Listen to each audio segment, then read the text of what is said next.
12 tahun berkecimpung atau lebih ya di dunia sosial kemanusiaan. Ya itulah berawal dari hobi saya dari sejak sekolah dulu, SMP, SMA, kuliah gitu ya. Suka berorganisasi. Suka berorganisasi. Yang anehnya juga kalau misalkan saya aktif di sebuah organisasi tertentu misalkan ya dan aktif fokus terus, bisa dipastikan pada suatu momennya pasti akan terpilih menjadi ketua gitu ya.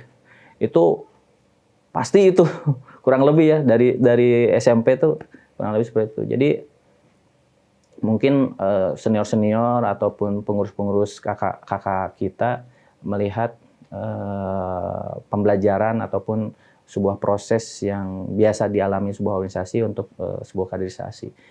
Termasuk juga saya di lembaga ini juga alhamdulillah berawal dari relawan gitu ya, dan sekarang diamanahkan sebagai kepala perwakilan di Sumatera Utara. Jadi sebuah hal yang luar biasa buat saya gitu kan ya. Yang pastinya saya bergabung di sini sebagai aktivis sosial kemanusiaan memang tidak lahir begitu saja ya. Dan mungkin ini dipengaruhi juga oleh lingkungan ya, dari keluarga, dari organisasi yang itu menyebabkan saya bisa seperti ini. Mungkin kalau kata orang sih mungkin mudah-mudahan ini passionnya ya, passion saya di dunia seperti ini. Ada kisahnya, ada apa ya, moto misalkan saya senang kalau bisa memberikan sebuah kesenangan buat orang lain. Saya bahagia kalau bisa membahagiakan orang lain. Tapi saya sedih gitu ya kalau tidak bisa membantu orang lain gitu ya. Jadi termasuk juga misalkan di lembaga kita gitu ya. Kita punya slogan, moto memudahkan dimudahkan. Barang siapa memudahkan urusan orang lain maka akan dimudahkan urusannya. Terlepas kita misalkan kan kalau bicara visi misi misalkan masuk ke lembaga profesi seperti ini, memang orientasinya harus orientasi pengabdian, bukan orientasi mencari profit, mencari keuntungan gitu. Kita ini ya lembaga non-profit gitu ya, yang pastinya orientasinya adalah untuk membantu orang lain. Tapi yakin sama Allah bahwasanya rezeki itu tidak akan tertukar, tidak akan kemana gitu. Bagi sebagian orang mungkin menjadi seorang relawan, menjadi seorang aktivis atau volunteer gitu ya, mungkin profesi yang dipandang sebelah mata. Tapi buat saya, buat kami ini sebuah kebanggaan. Istilahnya mudah-mudahan ini menjadi sosok kita ini menjadi pahlawan buat para kaum papa gitu ya. Para kaum duafa ini, fakir miskin ini.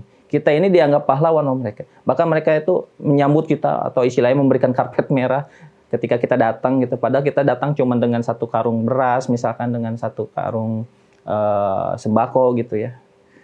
Pengennya bantu yang banyak, tapi kita juga terbatas juga gitu. Tapi buat mereka ini sangat luar biasa. Membangun kembali harapan buat para mereka itu. Ya.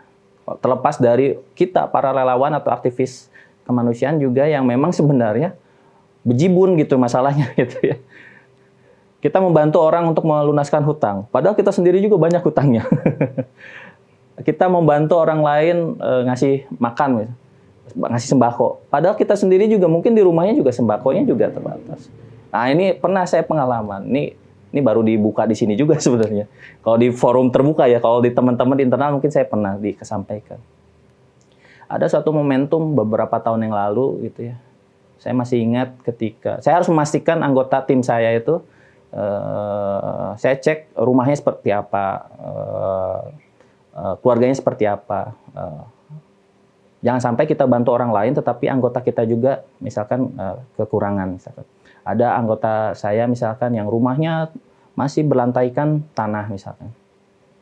Sofanya, kursi sofanya seperti ini sudah koyak, sudah jelek gitu kan ya. Ya sangat prihatin lah, tapi dia sungguh-sungguh untuk bisa membantu yang lain. Jadi saya harus memastikan bahwa anggota saya juga harus bisa makan cukup ya, tercukupi kebutuhan pokoknya gitu. Walaupun kadang saya ngomong seperti itu dalam hati sendiri, padahal sebenarnya beras saya di rumah tinggal 1 cangkir. Itu pernah satu momentum ketika Bismillah lah, namanya rezeki nggak kemana. Saya beras tinggal berapa lagi nih? Ya cukup lah 1 kali 2 kali makan lagi, berarti 2 hari. Tidak ada rencana, tidak ada apa gitu ya. Tiba-tiba saya teringat orang tua saya. Jadi saya ngontak, itu saya waktu bertugas masih di Cirebon. Saya ngontak orang tua saya yang di luar kota, itu di Tasikmalaya. Dan kebetulan orang tua baru selesai panen. Ada sedikit gitu ya lahan persawahan. Jadi ditelepon, disuruh datang untuk ambil beras. Jadi yang tadinya kami tinggal punya 2 cangkir beras aja di rumah gitu ya.